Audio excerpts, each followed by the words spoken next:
we are going to be watching the real history of Rule 34.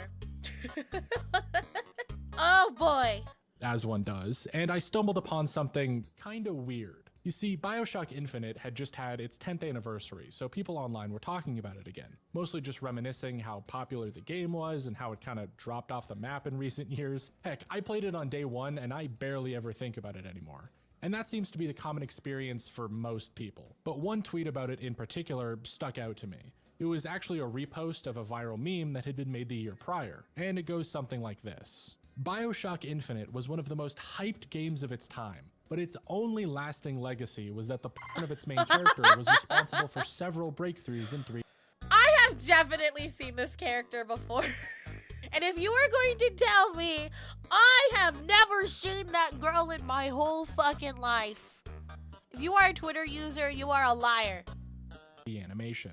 Almost immediately, this got me thinking. I had seen this tweet before. It was absolutely everywhere last year, with many people reposting it and sharing stuff like it, including myself. In fact, if you Google BioShock Infinite Legacy, it's one of the first things that pops up, which is pretty funny. But when I saw it this time, for whatever reason, I decided to look a little deeper. I'm gonna dismiss the part about the game's legacy because that is almost certainly a joke. After all, BioShock Infinite is also responsible for Matthew Matosis saying the N-word and this Cliffy B tweet, which are both much more important. But the idea that Rule 34 made about Elizabeth somehow revolutionized 3D animation feels like it might be true, or at the very— You know what this reminds me of? How like the only relevant thing that came out of Overwatch was the amount of porn. Overwatch enjoyers don't enjoy Overwatch the game. They enjoy the porn that comes out of it. At least plausible enough that a ton of people reposted it without question. And that's what I wanted to interrogate. Now, does anyone provide a source for that information? No, of course not. In fact, most of the replies to tweets like this one just double down on how sure they are that this must be the case, without anything more than a trust me bro to go off of. I mean, Blender animation Wait, isn't like trust me bro like the best source because though? People wanted 3D That's like the most credible source ever. It's comparable to when film developed color. I beat my meat to Widowmaker porn every day. Thank you, chat. First of all, no. Second of all, in 2013, almost all of the innovations would have probably been through Source Filmmaker, not Blender. Third of all, what? No. But the claim might make a lot of intuitive sense to you because this idea that porn innovates technology is incredibly well known. Video streaming, online credit card payments, digital cameras, VHS, these are all things that exist today almost solely because of adult content. You'd think adult animation was surely responsible for some breakthrough one way or another. In any case, at this point my YouTuber brain was firing on all cylinders. And after about a week of hyperfixating on this subject, doing the best research I could looking for an answer, I found surprisingly little on not just the game or 3D animation, but adult content in general. For something so prominent that its one defining trait is that it exists for everything, there's not a lot talking about Rule 34's major influences or milestones. I mean, don't even try to find any videos about it on YouTube unless you want to get recommended stuff like this for the rest of your life. But it's a shame, because if you actually look into it, adult animations and drawings and parodies are super influential throughout pretty much all of history. I found so many connections and cool tidbits and insane stories just from this brief look into the topic. And I'm not sure how many people know any of this. So if you're watching this video entirely to learn if BioShock Infinite did actually pioneer animation technology, don't worry, I'll get into that. But I also want to go over a brief history of Rule 34 itself. I can't imagine, by the way, the research this guy had to do to make this video. Because it's way more interesting than you might think.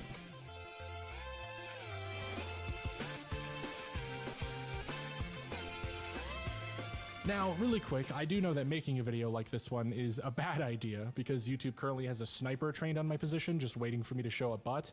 But because I'm investing so much time into this, I am gonna try to not get demonetized. What that means is that some of the words will be getting bleeped and any adult images will be blurred beyond recognition. Though I am still gonna say Rule 34 because that's the entire subject of the video, meaning there's a good chance that all of this is for nothing because I know that's a term YouTube doesn't like. I'll let you know in a pinned comment if the video gets hit. That being said, if you want to watch this whole thing uncensored, or you just want to support the channel while I don't make any money from this, you can do all of that for just $1 on my Patreon, linked in the description. The other main way you can support me is by checking out gamersupps.gg/Lextorious, Hey, yo, where you can get 10% off some really tasty by energy drinks. Gamersups? I'll talk more about them at the end, but one of the reasons I love Gamersupps is they're willing to sponsor literally anything, which is really helpful when I have the bright idea to spend an entire month studying video game porn. Anyways, let's get into the nitty-gritty. Part 1, early cinema. Wait, what? The origins of Rule 34 itself are pretty well known. In the early days of the internet, there was a lot of adult parody content being put online, especially in the form of lewd images. And in 2004, a webcomic was made by Peter Morley-Soter, sharing their surprise at how common these images seem to be. The caption read, "Rule 34, if it exists, there is of it, no exceptions," and depicted Peter being shocked to see Calvin and Hobbes having some I mean, I exist. Is there any corn of me? Anyways. unspeakable things done to them. The comic also includes this fun little edgy joke at the bottom that flashbangs me every single time because everyone always crops it out, but it was a webcomic picked up by 4chan in 2004, so what do you expect? So 4chan and other forums then ran with this comic as far as they could, picking up more and more rules that were mostly just inside jokes, but some also relating to the 34th one. Stuff like Rule 35, if no porn is found at the moment, it will be made. And Rule 63, for every given male character, there is a female version of that character, and vice versa. I mean, look at me! Poseidon, goddess of the seas. And yeah, everybody is like, no, Poseidon's a buff man. I'm a big boobied anime girl.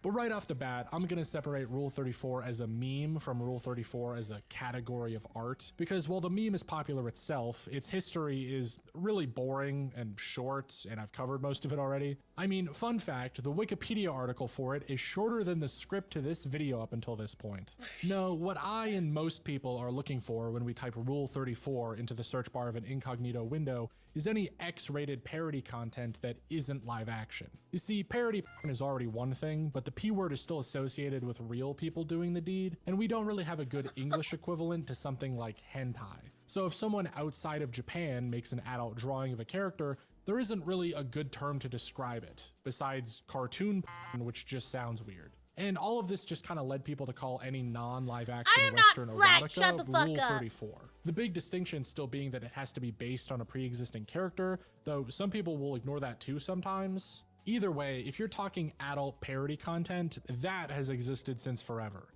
If you want a fun example I got off Wikipedia, there's actually a pretty well-known case of people in the 18th century making these lewd pamphlets about Mary Antoinette and other nobles as a way to make fun of them. And these things are explicit.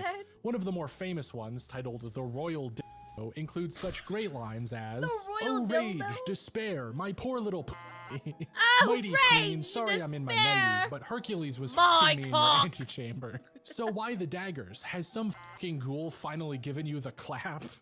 It's great. If you want to have a laugh, definitely go read some of these. Not too many of them though, as most of the ones written about Antoinette can be incredibly cruel. Like, for example, the very subtly titled "The List of All the People with Whom the Queen Has Had Depraved Relations," which might be the first real example of someone making up allegations to get a celebrity canceled. Fast forwarding a couple centuries, we then get to people making stuff much closer to what Rule 34 is today. That being adult parody comics called Tijuana Bibles. These were palm-sized little books that started in the 20s that took everything from popular newspaper comic strip characters to prominent figures like Al Capone and put them into raunchy situations. Some of them almost as absurdly funny as the Marie Antoinette pamphlets. You might have seen one of these prominently featured if you've ever seen Watchmen, since there's a scene in it with one of the characters reading one made about them. And if you're curious, the name Tijuana Bible just comes from this myth that they were made in Tijuana, since to this day nobody really knows where they came from. Though, interestingly enough, these little adult books would morph into a much larger underground comic scene in the 50s to 70s, because in 1954 the Comics Code Authority was formed to regulate unsavory material, which was widely regarded as a bad move, and turned a fun little game of looting Betty Boop into an underground counterculture movement fighting against censorship.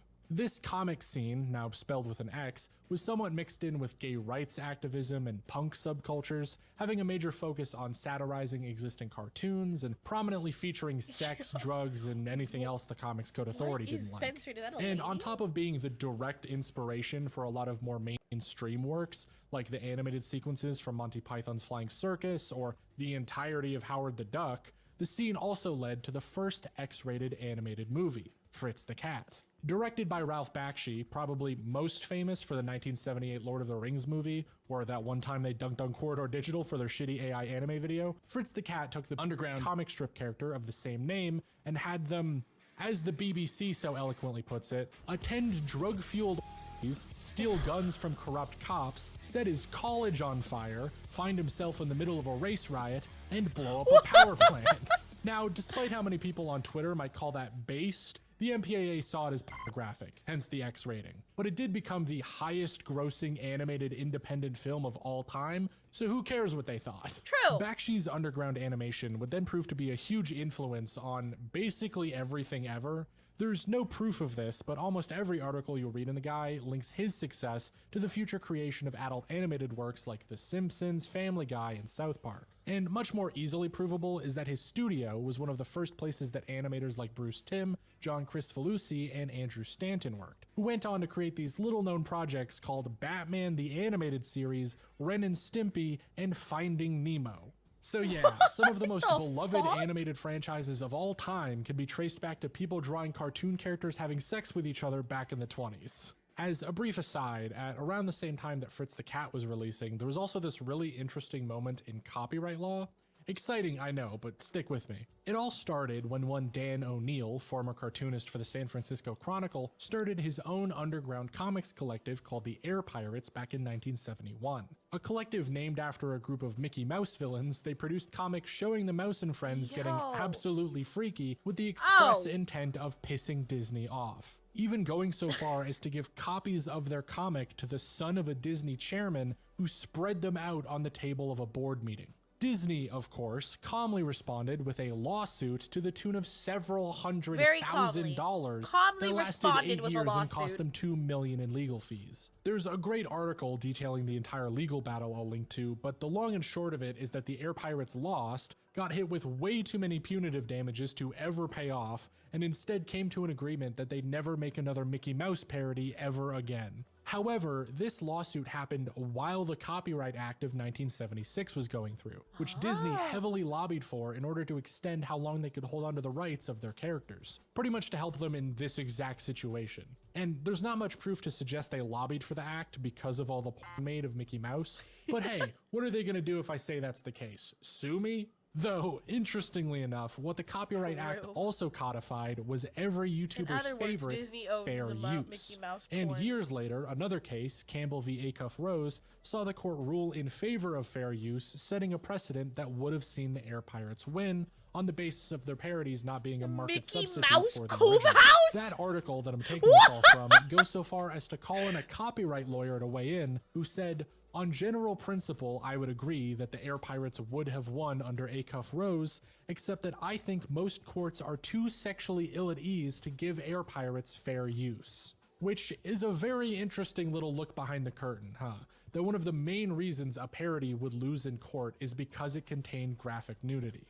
If those Mickey Mouse comics had just been a little more PG-13, they would have set one of the most important copyright precedents in history, instead of Campbell v. Acuff Rose, which I'll now reveal to you was a lawsuit over a rap parody of Pretty Woman by Roy Orbison.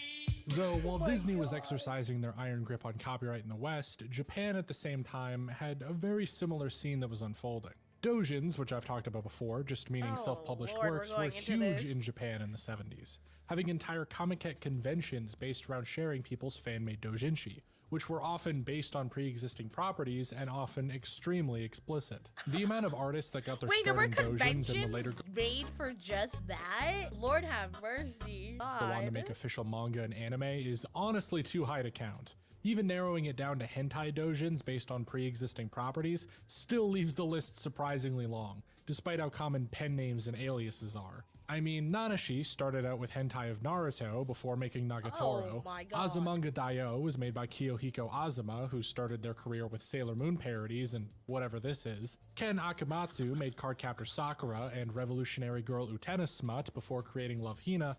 And my personal favorite, Kota Hirano, the creator of Hellsing, made hentai featuring many of the characters that would later get put into Hellsing. In a very rare case of the X-rated parody existing before the thing it's parodying. And while Japan's copyright law... Is Comic-Con a convention for doujins? Let me look this up. Comic-Con. Alright.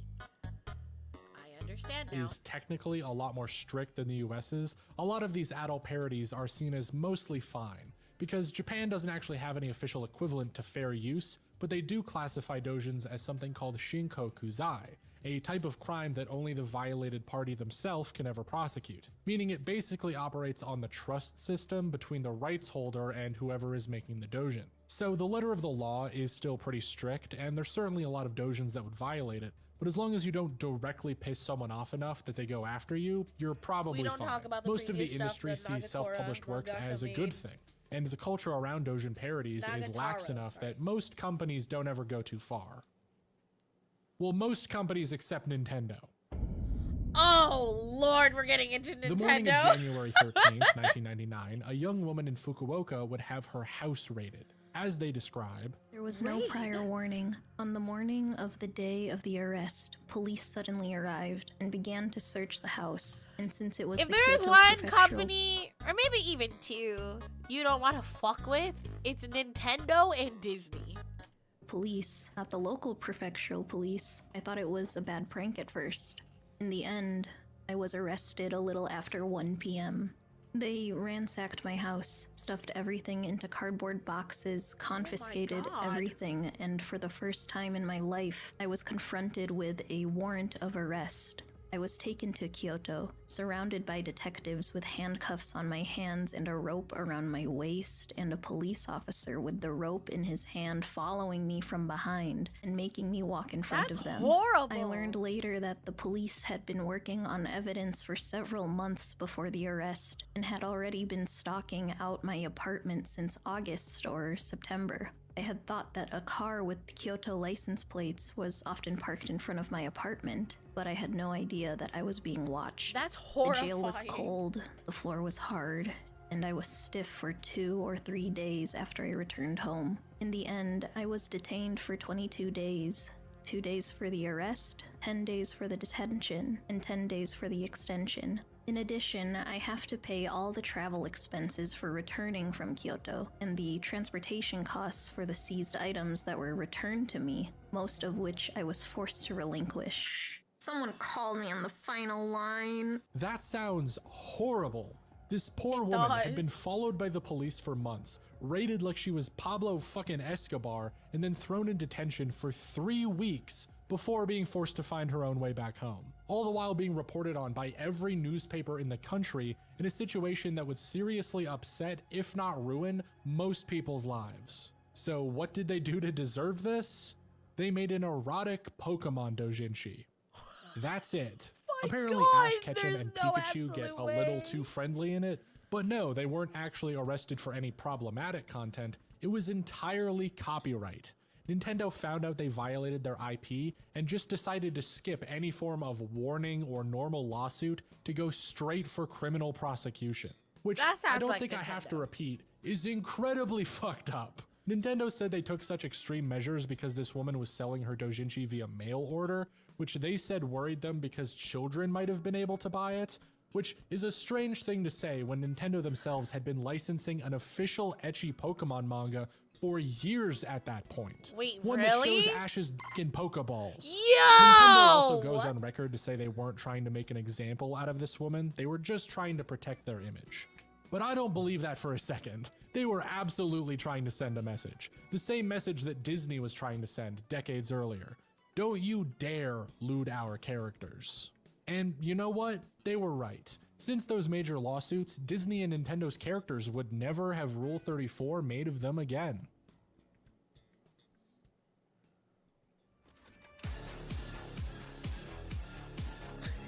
internet So ruins this thing called the everything, internet for was real. invented back in the 60s, and by the year 2000, it was kind of a big deal, bringing the adult parody community full circle from it's so over to we're so back more than ever before. And you know the rest, yada yada yada, some dude made a webcomic after seeing Calvin and Hobbes exploring each other's bodies, and we have Rule 34 as we know it today. Some people might argue everything I've talked to up until this point hasn't been true Rule 34, since it is explicitly a rule of the internet, but that is why I wanted to separate it as a category of art and not just anything directly connected to the meme.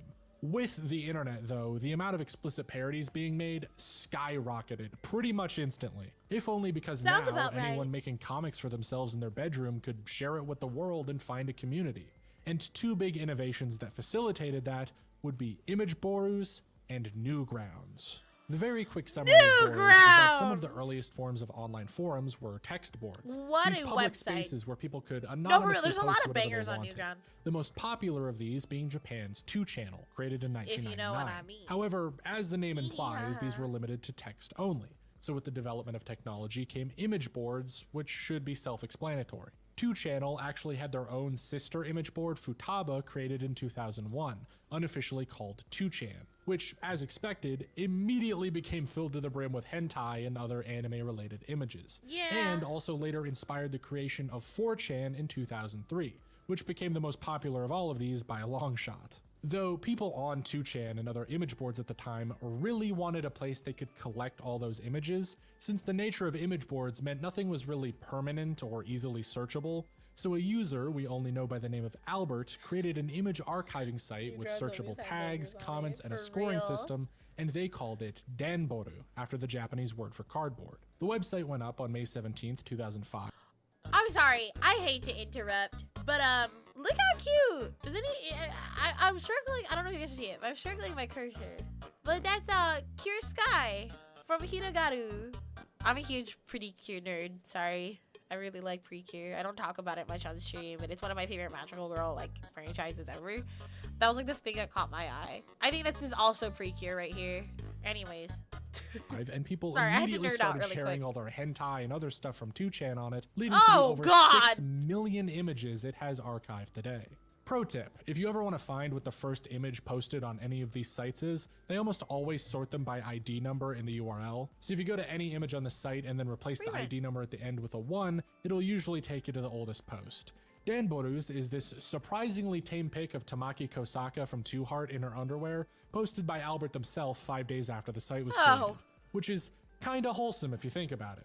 Anyways, on April 2nd, 2007, Danboru was taken down for maintenance, with the admin posting the entire source code online, leading to other Boru sites popping up all over the place. You had ones related to My Little Pony, Homestuck, or certain anime fandoms, not and even furry Homestuck. content like E621. Basically, any popular property or community you could think of got its own Boru or board. The most important Boru to this story, though, is Rule34.pahil.net. Going up in 2007 and directly based on Danboru's code, this site was entirely dedicated to Rule34 images.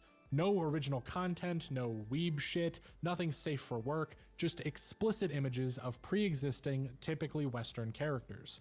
And it became so incredibly popular. If Yeah. you've heard of Rule34, you've probably seen some reference to this site. Even just I mean, when we debuted, Nux wanted to collab with us.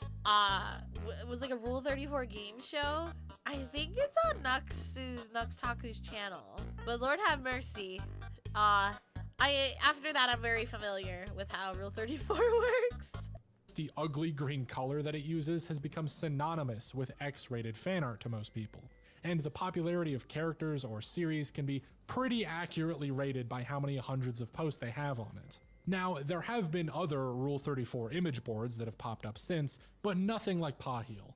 And if you're wondering, I have no idea why it's called Nux that. lives I'm on not Rule even sure if I'm saying it 34. right. Some cursory research online shows me it's a common Hindu name for girls, meaning first, but between that and Danboru meaning cardboard, I don't know what the connection is. Someone leave a comment if you do. What I do know is that one of the first images uploaded on Pahil, and I guess one of the first officially cataloged pieces of Rule 34 by extension, is Nikki Wong from famous Canadian kids cartoon 16. Oh my Yeah, god, I kinda haven't underwhelming, heard but, that in also, go forever. Canada, love that for us. The same user also I used posted to naked watch Alf in a 16. Mountain Dew can f***ing a sandwich. By this point, we should have a good... The same user also posted naked Alf in a Mountain Dew can... Rule 34 art and animation gets found, since these Boros usually have bots and Hi, power users that Noble. automatically re-upload content from all over the internet. For weirdos like me to find at 3 in the morning while doing research for a YouTube video. But if you're asking where the art gets made, then you'd have to look at sites like Pixiv, DeviantArt, and the most important one of all, Newgrounds.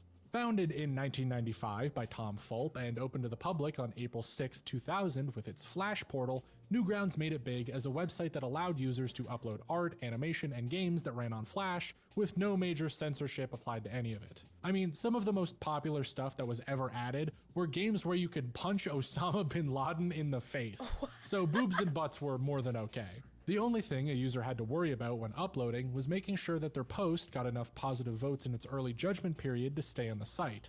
And this practically non-existent barrier to entry meant that up-and-coming artists, even of the adult variety, could share their works and get recognition. So True. naturally, a lot of what got posted to Newgrounds and what became part of its culture was hardcore parodies, edgy satire, and You'd see the Gears of War guys whip their junk out, a point-and-click game where you undress Samus, an X-rated parody of the Ultimate Showdown called the Ultimate Orgy. It was the Wild West.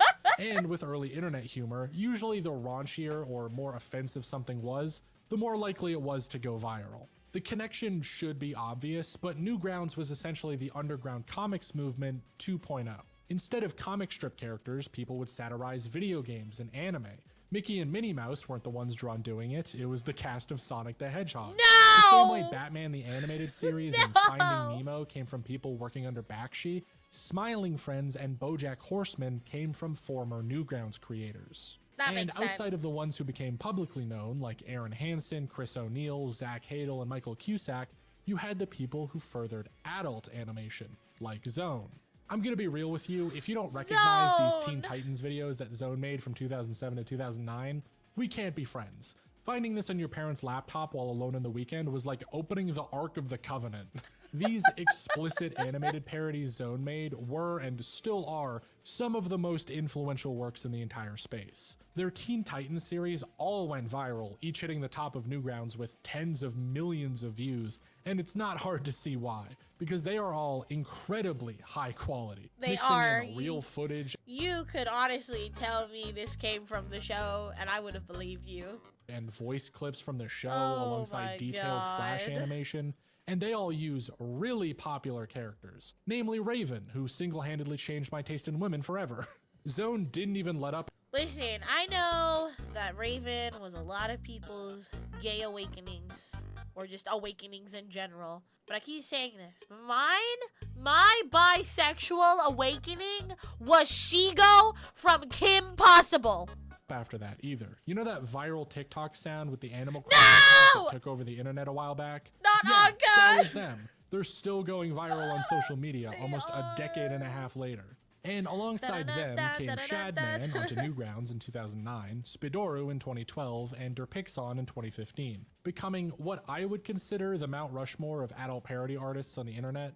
Every single one of them putting out professional quality artwork and animation that raised the bar for the medium, or having viral hits that you have definitely seen before, since they have a tendency to sneak their way into the mainstream. In fact, to tell you a bit more about their success, Derpixon is currently the most followed account on Newgrounds and has started making studio quality original animation like their Fandle Tale series. animation is Spidoru great. then has over 1 million subscribers and 100 million views on their Safe for Work YouTube channel. And Shadman has a Business Insider article written about how they got arrested in California for assault with a deadly weapon.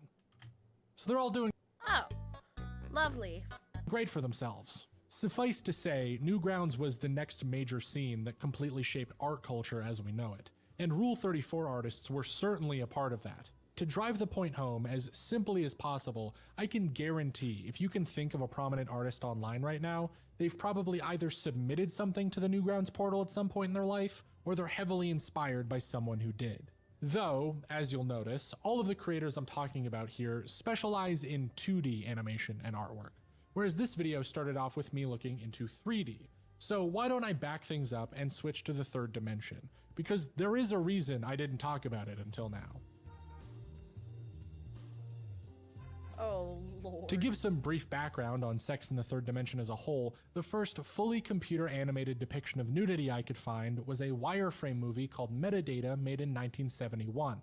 Also from Canada. Hell yeah, 2 for 2. Pygmalion in 1988 was then the first polygonal nudity, since it showed a really low quality female model get its clothes blown off. Honestly, I could probably show this on YouTube if I wasn't playing it safe. It's really tame. Video game companies like Illusion would also pop up in 1993 in Japan and start producing eroge games with 3D graphics. Here's some footage from their CG FMV game Des Blood in 1997, which had pre-rendered sex cutscenes. Though full CG porn didn't really take off until 2000, with Playboy's Dark Justice. A dark, brooding, dystopian crime drama featuring a morally gray vigilante heroine who gets herself in steamy situations. This 20-episode television show produced by Playboy featured cutting-edge 3D graphics to show the hottest, most realistic nudity imaginable. Here's a clip. The stress, it's playing havoc with my spastic colon, Larson. What is going Take a note. on with his arm? Yeah! So this is our big, bad vigilante. Why, hello, Sarge. I didn't know you were a patron of the arts. They frick! Yeah, that is a real show. And that is the highest quality clip of it on the internet, because so it was good. literally uploaded by the lead animator, who said they were given 10 days to make each episode. And it's up on YouTube for free if you want. They don't even care about the nudity because it's so low quality and bizarre looking you can't tell what's happening. She wants to play games, huh? Hand me the nuclear bazooka. But, Sarge, that will kill everyone in the tri-state area.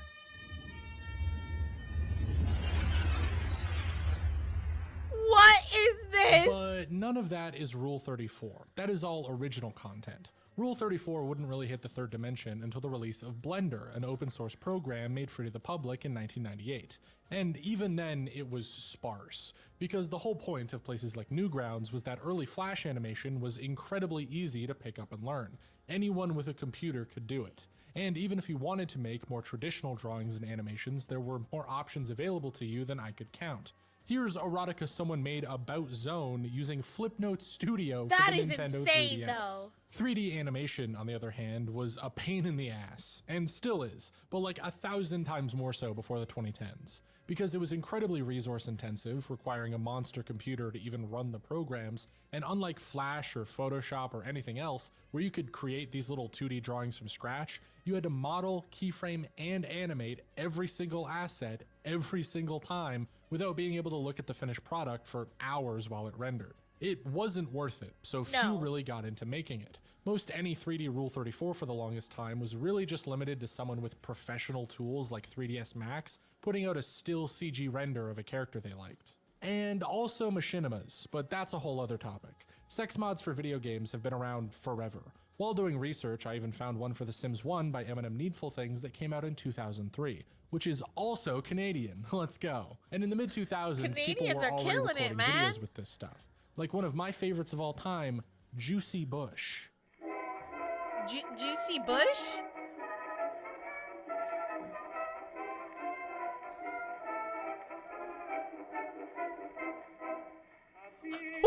Whoa! Yo! But the real kickstart to Rule 34 in 3D would be Valve. Best known for insert Half-Life 3 joke here, Valve's whole claim to fame were the games made on their Source engine. Originally based on Gold Source from 1998, which was itself a modded version of the Quake engine, Source powered some of the most influential games of all time, which all pushed the cutting edge in terms of what the medium could do. And Valve wasn't afraid to share this with people, promoting mods and software that let practically anyone create with the tools that Valve had made. All the way back in 2007, people were posing modded new characters in Gary's mod, in what would have been an incredibly tedious process just to get something that looked better than your typical machinima. But in 2012, Valve would make software specifically for posing and animating characters in real time, and they'd call it Source Filmmaker. It's not an understatement to say that SFM is the reason 3D Rule 34 took off, because Oh, it lowered the no. entry level of professional animation to a degree that it could finally compete with something like Flash. It wasn't necessarily better than other programs like Blender. In fact, it had many limitations, but it was simple, way less intensive, and being on Steam meant it had access to the Steam Workshop, a free community hub where people could upload models, assets, maps, and more that you could download into your own workspace with the click of a button. That's Assets pretty that you could get by straight up ripping them out of another game, by the way. Find a character you like in a new release, just download their model, do a whole bunch of other stuff to them. I am skipping over the complicated bits, Yeah. and port it into SFM. Or find an upload from someone who already did. Boom, now you can do whatever you want with them, and you could render out your final product in minutes. It should be incredibly obvious why this was huge for Rule 34. Within a month of SFM launching in June of 2012, someone had already uploaded animations on Paheel of Alex Vance and the Pyro from TF2 smoking some sausage. Which, just why is it always the Wiener Pyro? I in consider mouth. myself pretty open-minded to a lot of weird interests in this space, Wiener but in Pyro mouth. is just so popular for some reason. I do not understand why. Anyways, with SFM out and giving people the ability to animate their favorite video game characters doing all the dirty things their minds could imagine, all it would take is some popular games to take characters from. Obviously, you had a Overwatch. lot of works from all the Valve properties since their models basically came free with the software, but right out of the gate, Mass Effect 3 and Tomb Raider proved to be top contenders, having come out in 2012 and 13. A lot of Mass Effect's popularity came from the wide variety of romanceable characters that already had sex cutscenes in-game, like Tali'Zorah and Araya, my beloved.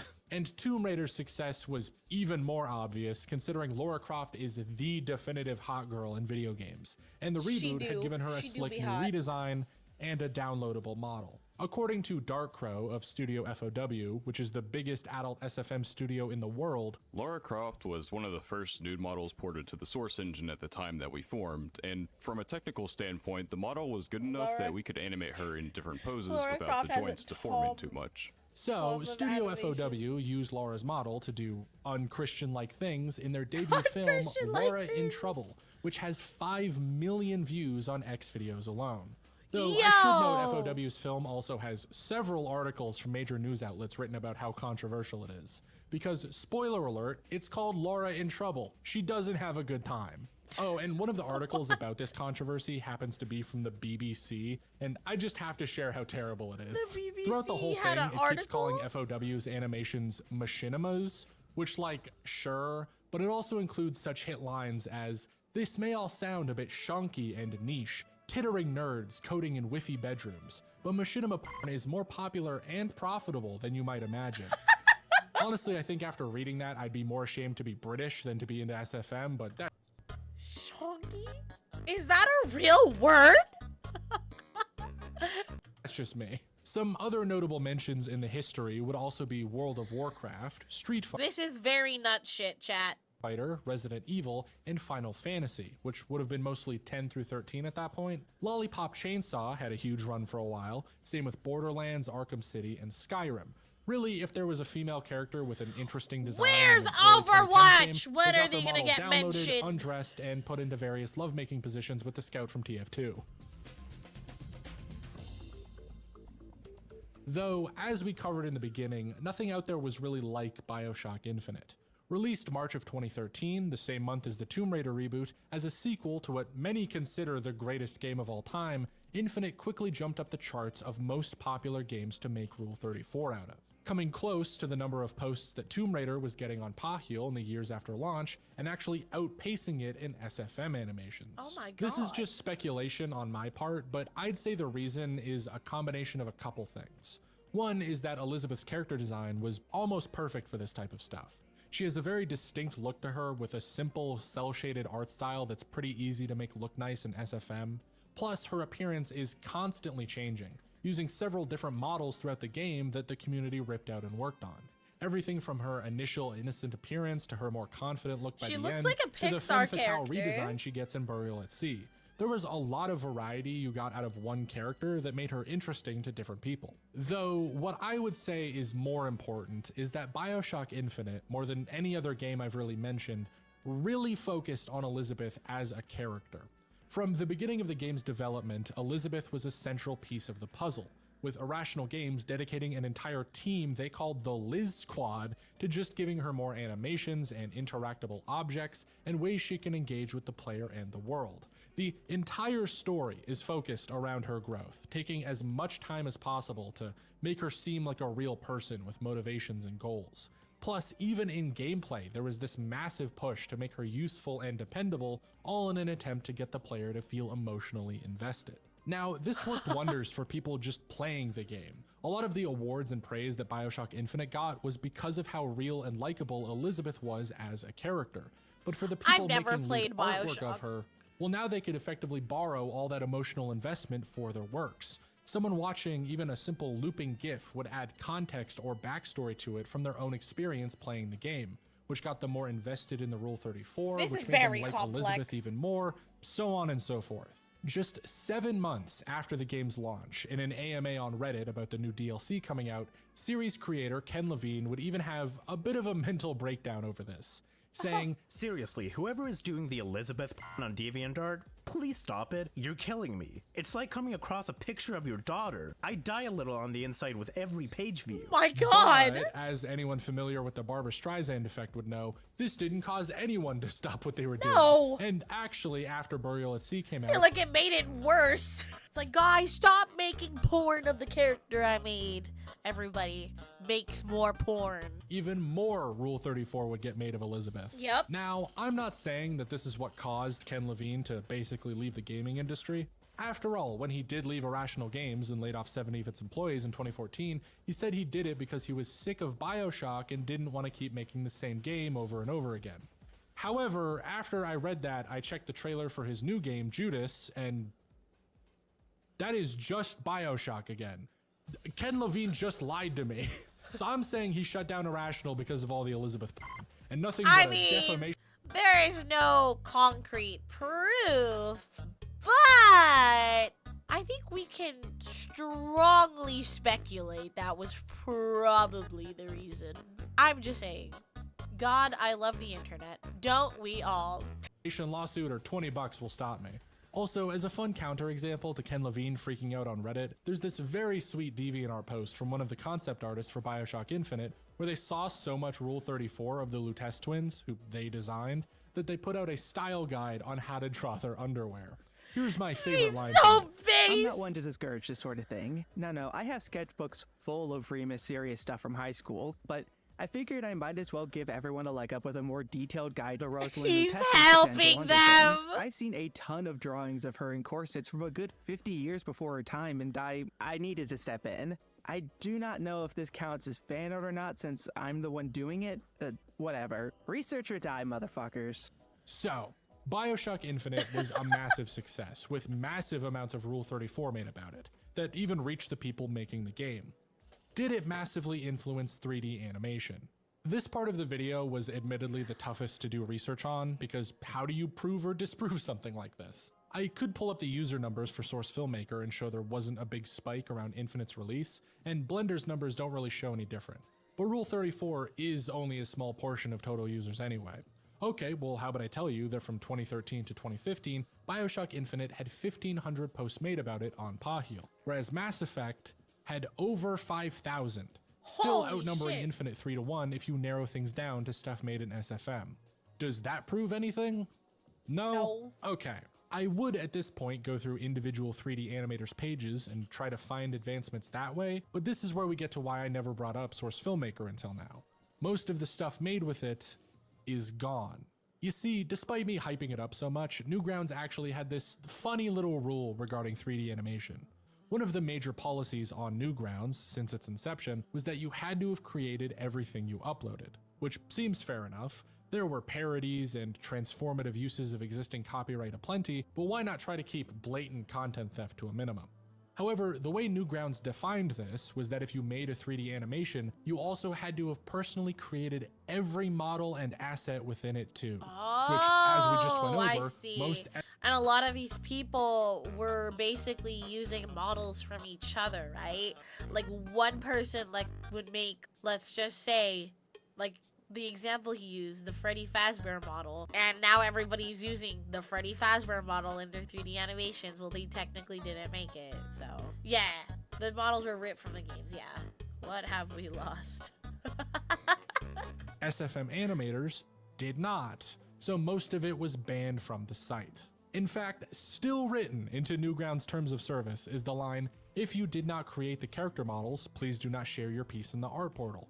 If you are creating your own models and your work is removed, PM Tom." Yeah, just Who's send a Tom? direct message to the owner of the website if you want Oh. to post here. Surely that'll be quick and easy. He's probably not busy. This policy, combined with the Steam Workshop not allowing not safe for work content of any kind, meant that pretty much everything to do with adult SFM animations, and later Blender animations and anything else, had to exist in their own little bubbles of the internet. Most animators at the time pretty exclusively posted their art to Tumblr, Reddit, and other social media, and got their models from various places like SFM Labs, which was alright before Tumblr wiped adult content from their site in 2019, Reddit's video hosting site GiphyCat did the same in 2020, and Imager followed suit in 2023. And that's not even mentioning the subreddits Rip and various other Tumblr. sites that just shut down altogether. The main reason I've been referencing Pahil so much for examples of early content and popularity is because it's one of the main content aggregators that's still around. A lot of the places that it took that content from, dead links. If someone didn't have their work posted to a Boru, it might actually be impossible to find. So at this point, I just gave up on looking into BioShock Infinite. I figured this might be enough proof that it didn't really change much. It certainly wasn't comparable to when film developed color, don't think I need a source to dispute that. But what else can I do other than talk to the animators who were around at the time? None of them really have public contact info. Never mind.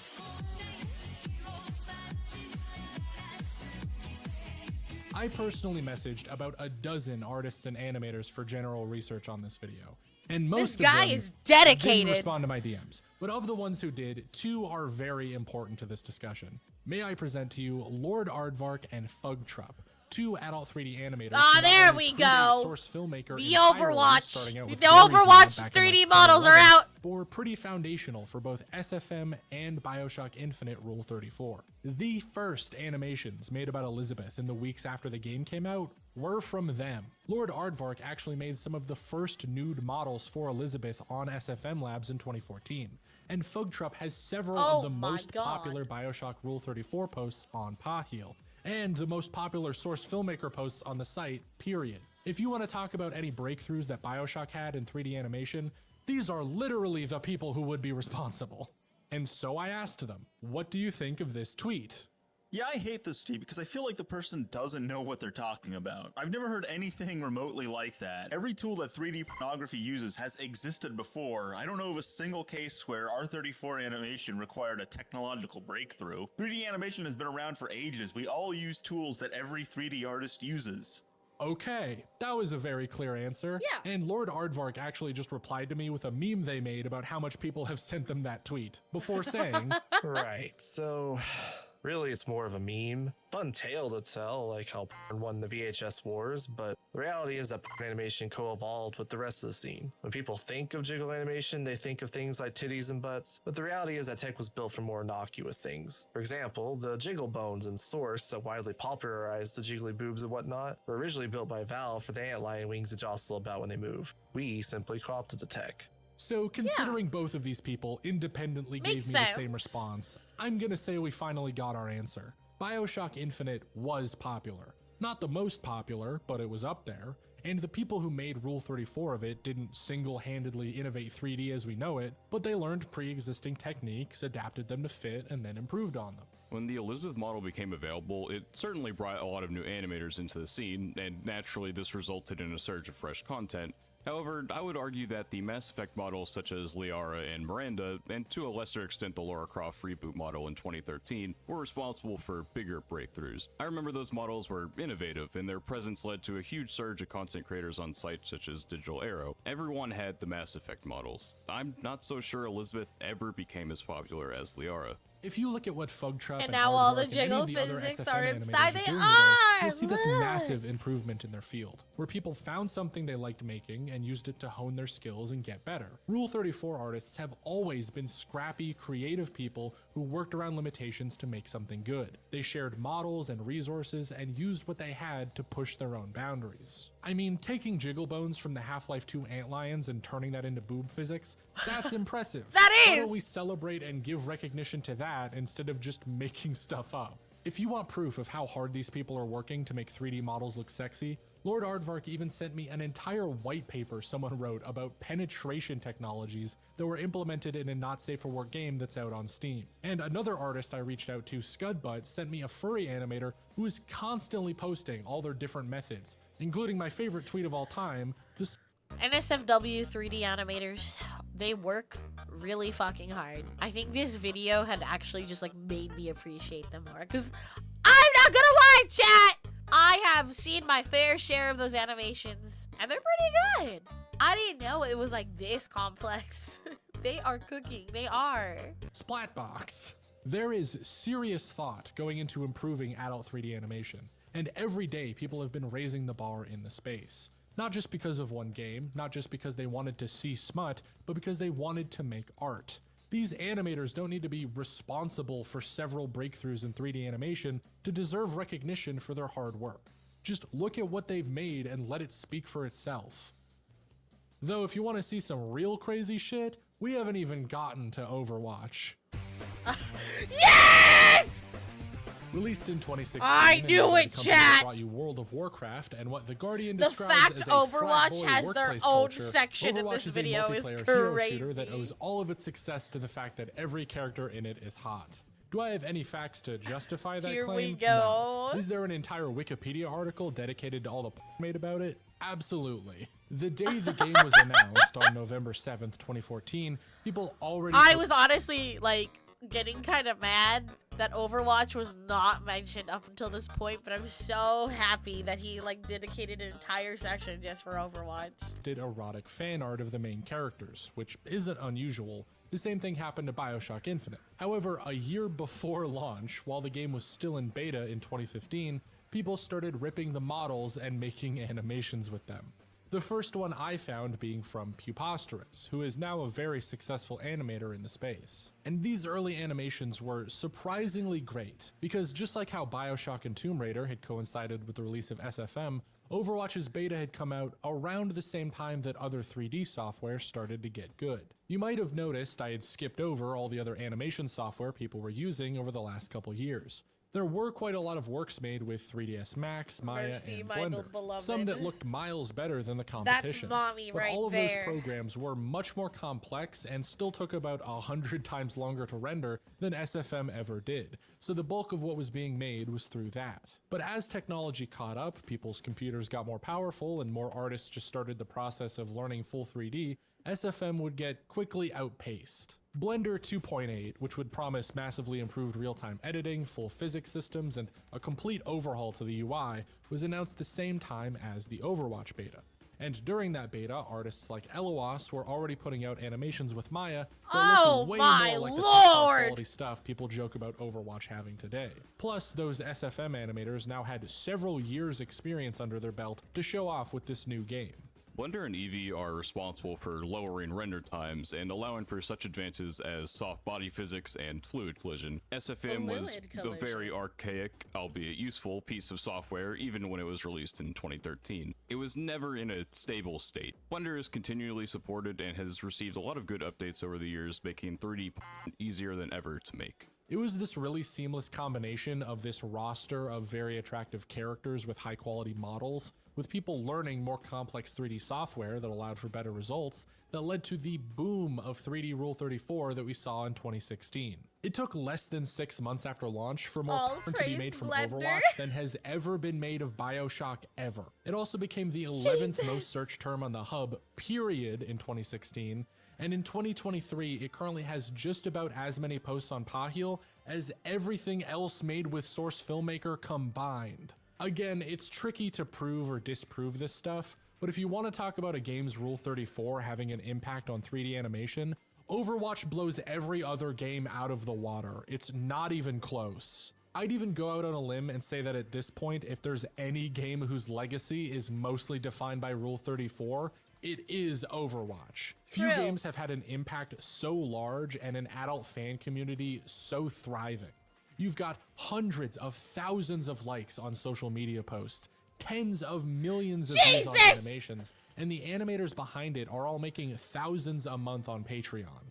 The game in 2021 crossed over 60 million players, but the number of people who watched the Rule 34 easily dwarfs that, which Blizzard definitely did not like, since the company had a much more Ken Levine-esque outlook on parodies made of their game, similarly making Tracer the most popular character for Rule 34 after removing a victory pose they deemed too sexual. And going so far as to had send that cease and one desist letters to too! prominent artists I and had that websites, one. including Studio FOW, who I mentioned before, SFM Labs and other places that hosted nude models, Gyat. and Pahil Not itself, the Gyat which had to change pose. the Overwatch tag to Overlook in an attempt to stay under the radar.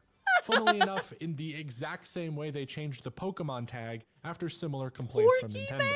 But any and all attempts to stop the smut train were in vain. With that full release of Blender 2.8 in 2019, the amount of 3D animators hit never before seen numbers, as it became something much easier to pick up for yourself. 3D Rule 34 became sort of a mainstay in the culture that at this point has to be so popular I'm certain nobody watching this video hasn't seen it before. Just like the 2010s, games that come out nowadays almost immediately have people making 3D erotica from their characters.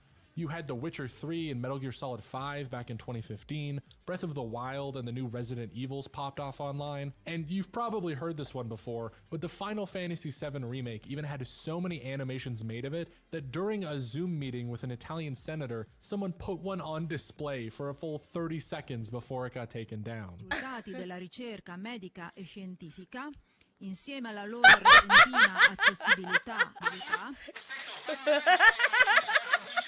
And we've talked about people trying to fight this, or just What is generally wrong with the disliking adult internet? art of their game's characters, but that isn't always the case. Back in 2017, around the launch of Nier Automata, there was a bit of controversy surrounding someone photoshopping the main character 2B's butt to have visible a hole behind her thong, which caused people to start posting that all over the internet. And mind you, this is already a game where the camera looks up her skirt every time you climb a ladder, and if you hold both sticks down, 2B will self-destruct and explode her clothes off. So the genius mind behind that mechanic and the whole game, Yoko Taro, went on Twitter to clear things up, saying, "I've seen a lot of pictures of 2B's butt in the news, but it's a pain to collect them all, so I'd like them to be delivered to me in a zip file every week." God, I love this man. A couple hours after that tweet went viral, people even started actually This man is based. That is all I have to say. sending him zip files of 2B Rule 34, to which he responded, "The internet is amazing." And it's that sort of fun engagement with the community that I love to see. Between that and the BioShock Infinite concept artist, it is really great to see people actually appreciate the work going into adult parody art.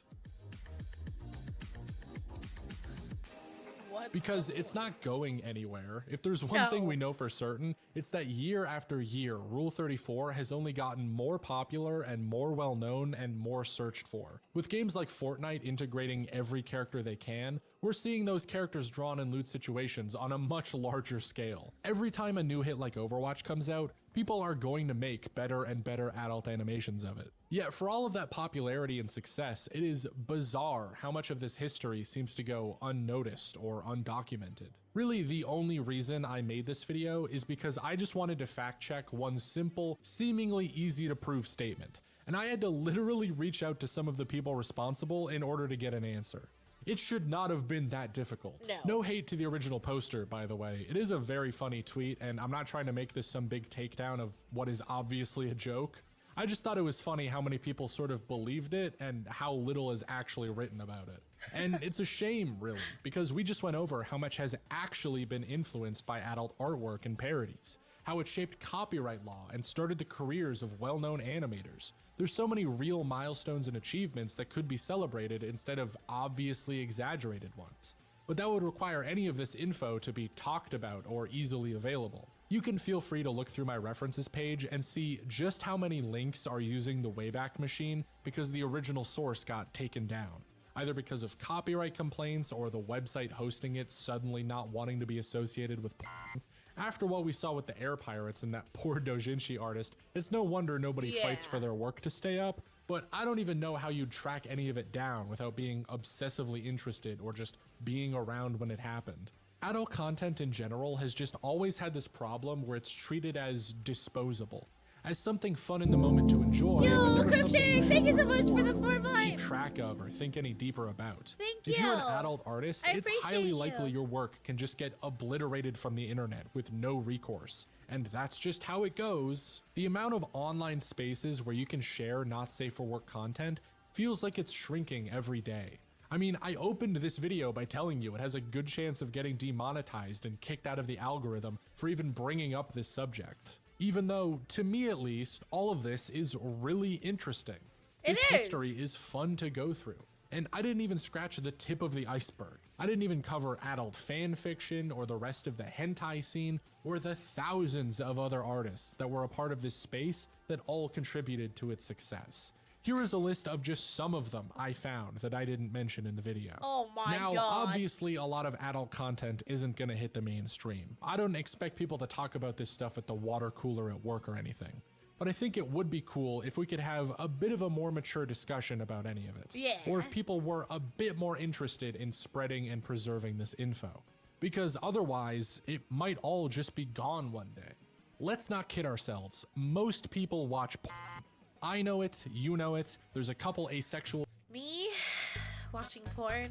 I could never. who started typing in my comment section who probably still know it. Why don't we celebrate the artists that work hard to make it and everything they've done? Why don't we share the history of the space and try to learn a bit more about it? Why don't we treat the adult art scene with the same respect as any other? It's the very least we can do. That was an interesting video. I didn't know that animated porn went that back far.